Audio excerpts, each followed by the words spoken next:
Hello, my voodoo children, and welcome to Physik Monastery. Today, I'm going to be continuing to talk about mindfulness. I've been wanting to speak about this for a while, so the main theme of today is going to be about judgment. The way we judge ourselves as opposed to the way we judge other people. I don't know if any of you have experienced this, but quite often, when you get into a bad mood, you can make that mood worse. You can make it far worse. This is due to some primal instincts that we have. It's a kind of autonomous response that happens when we are trying to get out of a bad situation. So what your brain does is, once you start feeling that bad mood, you will think back into your mind about all the other times when you've been in a similar mood to that, so your brain can try and find a way out of this. Unfortunately, now that we're not running away from predators, it's a bit different, because once we get into a mood of depression, we can make that so much worse by going through lots of similar times that we've been in that kind of mood. And that is when the judgment comes in. That is when you start thinking, I shouldn't be feeling like this. I shouldn't be this way. This is terrible. I should be a happy person, etc., etc. So last time I started explaining about breathing exercises and how we shouldn't just shut out our thoughts but harness them instead. Guys, it's hard. It is really hard. I'm not going to sit here and say it's easy, because it's not. But the real thing I'm trying to get at today is that practice makes perfect. It really does. And I will get into more detail on that later. But for now, let me run through that breathing exercise again in a bit more detail, because I didn't really talk much on it last time. So, if you were to get into that mindset right now, if you were going to do this meditation, and if you wanted to after the video later on or whatever, come back to this video, watch this section, hear what I have to say. I'm not going to do a huge in-depth breathing exercise, but I'm going to go into the basics of what I first started learning about when I first started looking into mindfulness. So, first, you have to get yourself, you don't have to sit down cross-legged in a similar position to monks would. You can sit upright in a chair just like I'm doing now. Have your legs together, feet flat on the floor, resting your arms on your legs. An important thing is to keep your back straight. That's just to help the breathing. I also like to slightly tilt my head down as I'm doing it.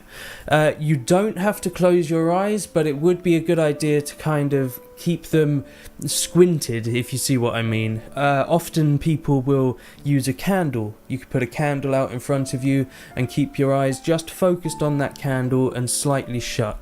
This is just to help with distractions and things like that. But I will say, you don't have to be in this kind of position. If you're at work, you can do it anywhere. You really can. You can do it whilst walking. There is such a thing as walking meditation as well. I'll talk about that one day. But once you get into a comfortable position like that, you'll want to start breathing deeply and slowly, but in a rhythmic pattern as well, which is obviously not hard to do. So as you're breathing in, when you're breathing out, start to feel your muscles relaxing all over your body. You breathe in, out, feel the muscles in your face start to soften and start to relax, and follow this down as you're breathing in and out. Feel your muscles in your torso start to relax, in your arms, down to your legs, and keep going right to the tips of your feet. Now, as you're breathing in, a good way of practicing is to, in your mind, say in and then out. You could also do 1, 2, 1, 2, or whatever works best for you. But you don't have to do that, and it would be a good idea to get into a mindset of not having to use things like that. But anyway, so as you're breathing, feeling your muscles relax, you will get thoughts popping up into your mind. That's just natural, it's going to happen. And this is when judgment comes to bite you in the arse. You'll often start saying, come on, you're not good enough for this, you're just a fake, you'll never be able to meditate, it's too hard. A real core principle of mindfulness is compassion and forgiveness. You have to be very gentle with yourself and not judgmental. These thoughts that start coming in, don't just blank them out completely. Don't try and force yourself to shut them out, because then you will actually end up more tense than you should be. Just let the thought come in, let it sit down, have a cup of tea quickly, and then let it gently go out as gently as it came in.